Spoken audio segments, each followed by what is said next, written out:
Do you know why most men fade from a woman's memory faster than a summer storm? It's not about looks, not about money, not about compliments. If you miss this single law, you'll be forgotten by tomorrow.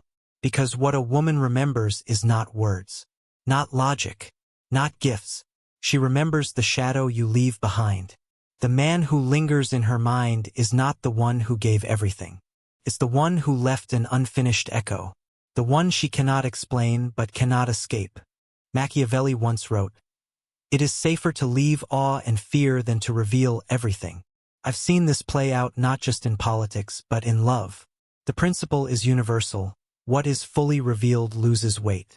What remains hidden gains power. Understand this. I am not here to hand you lines. I am not here to dress weakness in tricks. Tricks dissolve.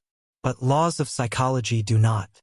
The same rules that make rulers remembered for centuries are the rules that make a man unforgettable to a woman. Most men obsess over surface, looks, money, charm, status. They build their whole identity around external displays, hoping these signals will last. But looks fade. Status shifts. Charm without weight collapses under pressure. What remains is only this, the emotional gravity you leave. What I will give you here is not entertainment. It is not advice for the masses. It is architecture. 7 precise strategic moves that, when applied, will make you impossible to erase from her memory.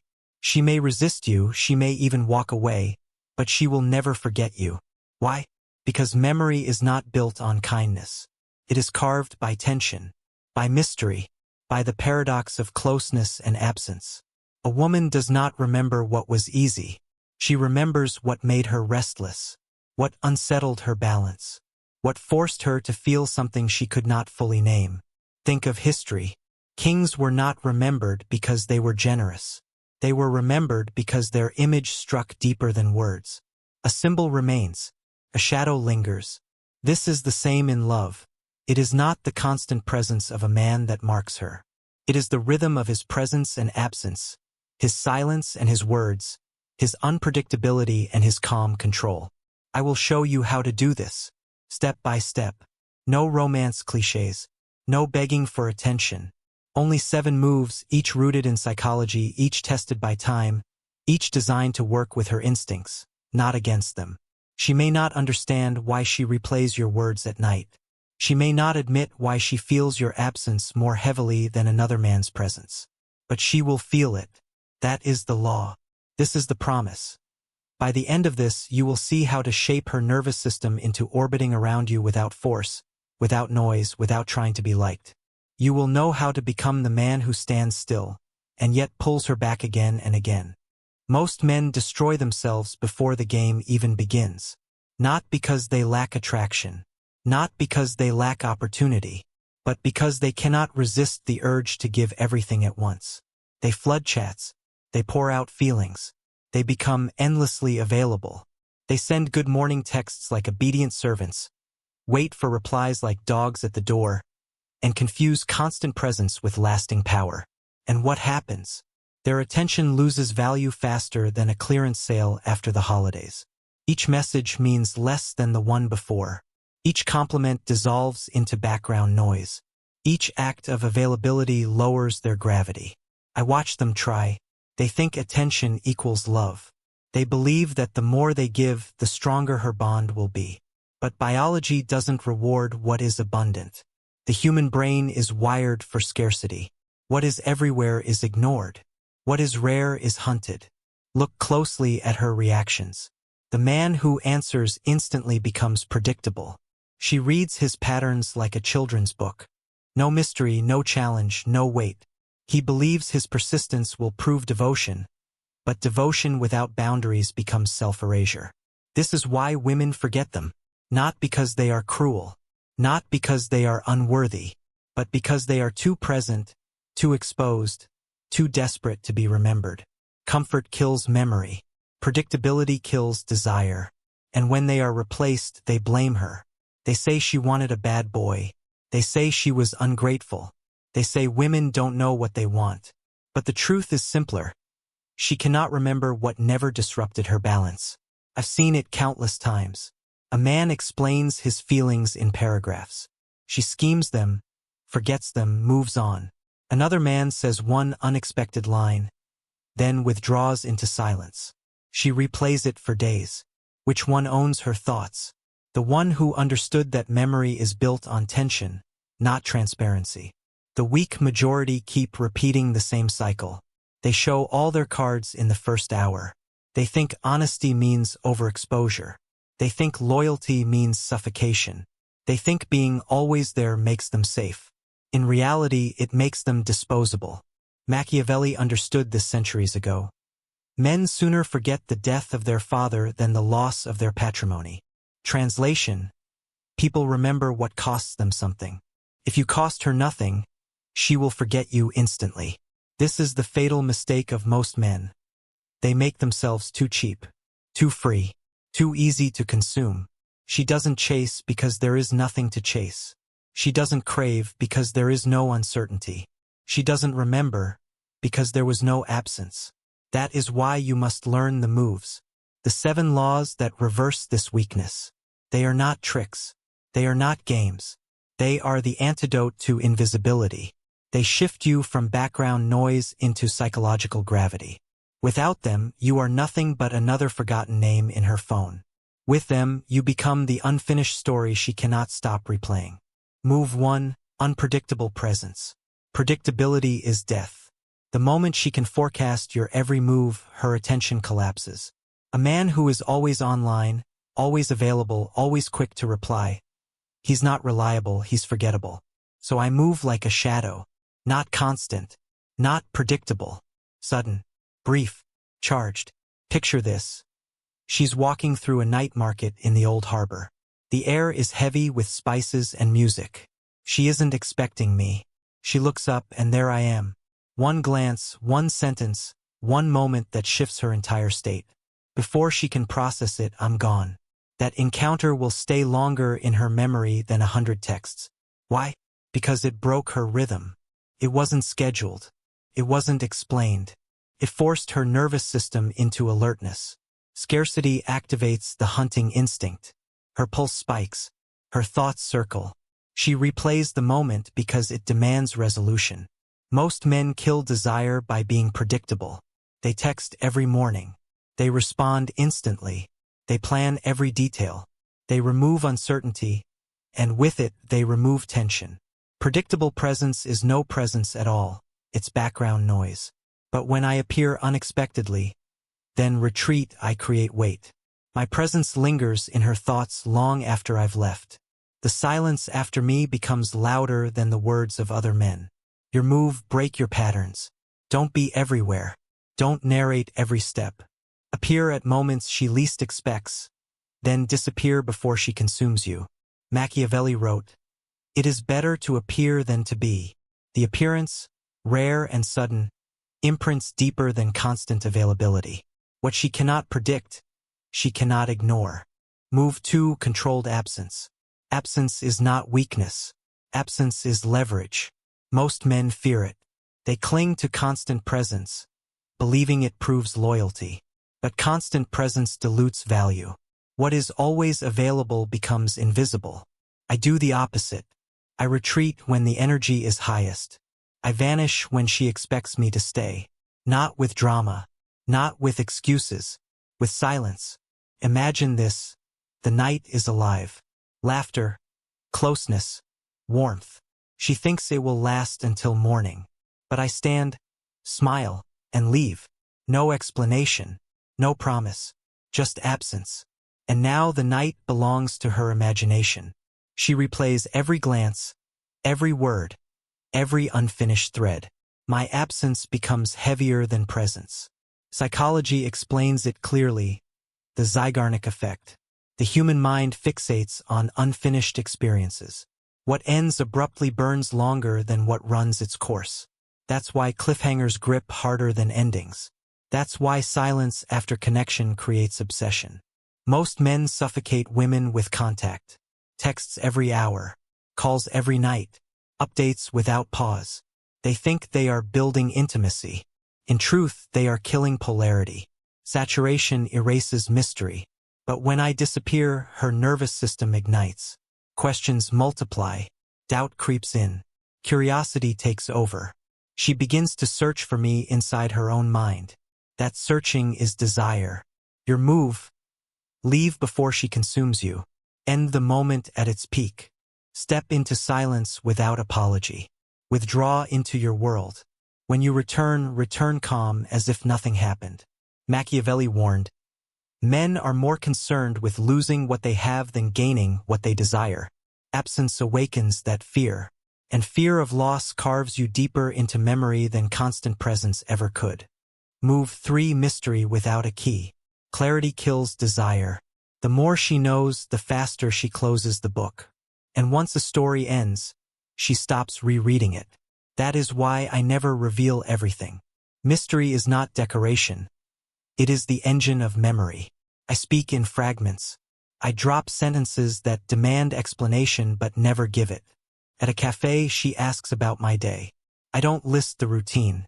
I sip my drink, look at her and say, I had a meeting that might change everything. Then I move on. Her eyes sharpen. Curiosity burns. What meeting? What changed?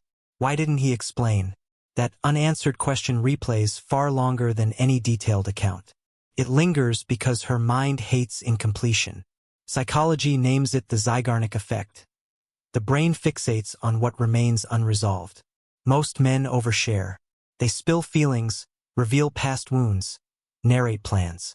They believe honesty proves depth. But the more pages they turn, the closer she comes to the ending.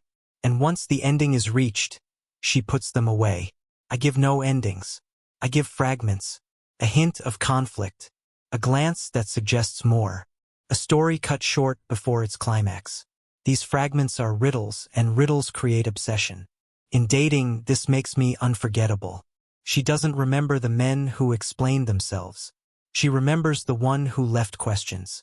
In relationships, it keeps polarity alive. I show her 70%. The rest remains locked. Not as deceit, but as discipline. Your move: resist the urge to explain. Say less than you mean. Drop fragments. Leave silence where answers should be. Let her imagination fill the gaps. Her mind will work for you long after you're gone. Machiavelli knew it well. Men judge generally more by the eye than by the hand. Appearances, fragments, impressions, these rule memory. When she cannot decode you, she cannot dismiss you. Move 4: measured signals. Less is always more. Most men flood women with signals, texts, emojis, long calls, endless attention. They think volume creates weight. It doesn't. It dilutes it. What is constant becomes background noise. I send signals like doses. Small, rare, intentional. Postcard from another city. A single photo of a deserted bridge at midnight. A 1-minute phone call. No explanation, just my voice. Each act is an event because it is measured. Psychology proves this. Casinos don't addict people with constant rewards. They addict them with unpredictability. Intermittent reinforcement. You never know when the next spark comes, so you stay alert, craving more. A woman's nervous system works the same. When my signals arrive without pattern, they land with disproportionate weight. In dating, I use this to stand apart. While others send constant reminders of their existence, I drop one carefully timed signal. She feels it more than a week of noise. In relationships, it is even sharper. A single glance across a crowded room, a brief touch, one whispered phrase. Small signals placed with precision echo louder than grand gestures. Most men empty themselves in over-delivery. I preserve myself through scarcity. The silence between my signals is what gives them gravity. She never knows when the next one arrives, so she replays the last until it burns into her memory. Your move: cut your output. No floods. No routines. Send less with more weight. One strong, rare signal replaces 100 weak ones. Machiavelli's law applies here. Benefits should be given little by little. The slow, deliberate rhythm creates addiction. Not the size of the gesture, but the timing. And when you master timing, you master memory. Move 5: steady frame. Most men surrender the frame without realizing it. They adjust to her moods, her timing, her pace. They text back instantly. They rearrange their schedules. They wait for permission. In doing so, they signal one thing: she leads.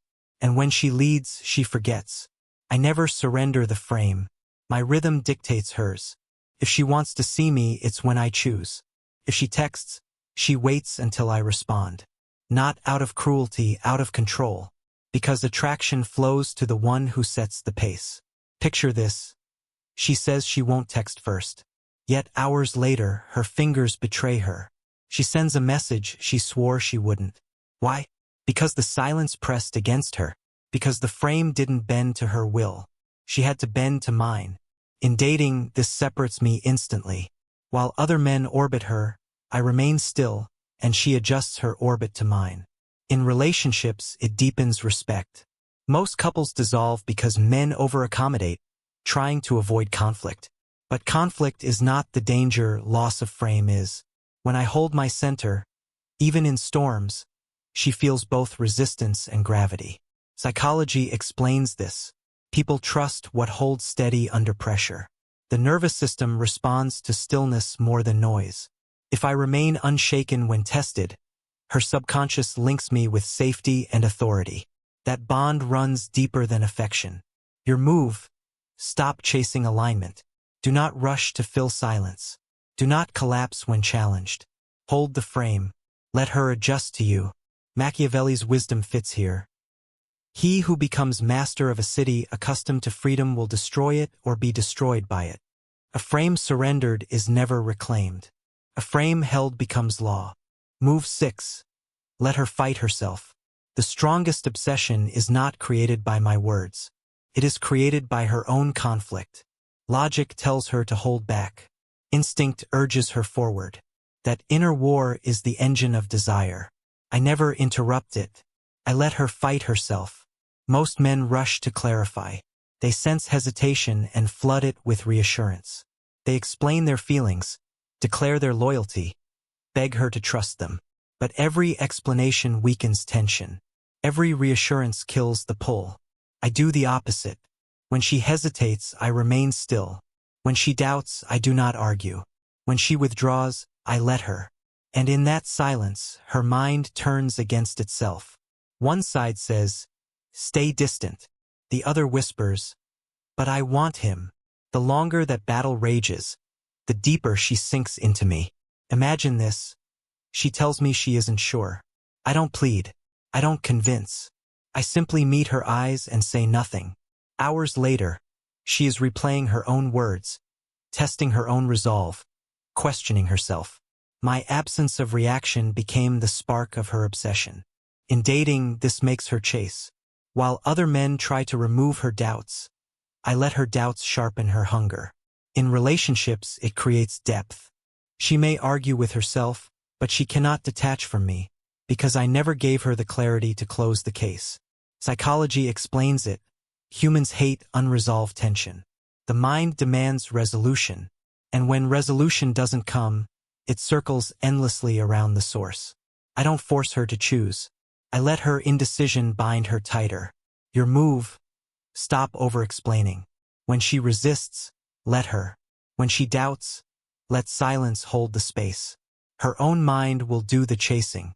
Machiavelli knew, it is better to be feared than loved, if you cannot be both. Fear here is not terror. It is the fear of losing what she cannot fully control. And that fear makes her remember. Move 7. The echo effect. The most powerful moments are the ones left unfinished. I never give her closure. I leave echoes, fragments that repeat in her mind long after I've gone. That is how memory becomes obsession. A conversation that stops mid-sentence. A glance she can't decode. A story I begin but never conclude. These are not accidents. They are design. Her mind hates incompletion. It replays, it fills the blanks. It stretches the scene until I become larger than life inside her. Most men fear silence. They overtalk, overshare, over-explain. They close every gap, thinking it proves clarity. But clarity is death. A woman cannot replay what has already ended. She replays only what was left hanging. Imagine this: She asks about my past. I say, there was a time I lost everything. Then I stop. I don't explain. Hours later, she's still wondering. What did he mean? What did he lose? Why didn't he tell me? The echo has already begun. In dating, this is what separates me from noise. While others try to impress her with stories, I leave her chasing one unfinished phrase. In relationships, it keeps fire alive. I don't narrate every thought. I drop fragments, let her imagination work against her. She writes stories in her head with me at the center. Psychology proves it. The Zeigarnik effect. Our minds fixate on incomplete tasks, unresolved stories. What is unfinished weighs heavier than what is complete. I turn that into strategy. Your move: never close every door. Stop mid-thought. Break eye contact before the answer. Leave space between your presence and your retreat. Let her imagination finish what you left unsaid. Machiavelli's truth fits. Men are driven by two principal impulses, either by love or by fear. Echo is both. Love in curiosity, fear in incompletion, and together they make you unforgettable. One move alone is strong, but all seven together form a field. Unpredictable presence, controlled absence, mystery without a key, measured signals, steady frame, letting her fight herself. The echo effect. Each is a blade.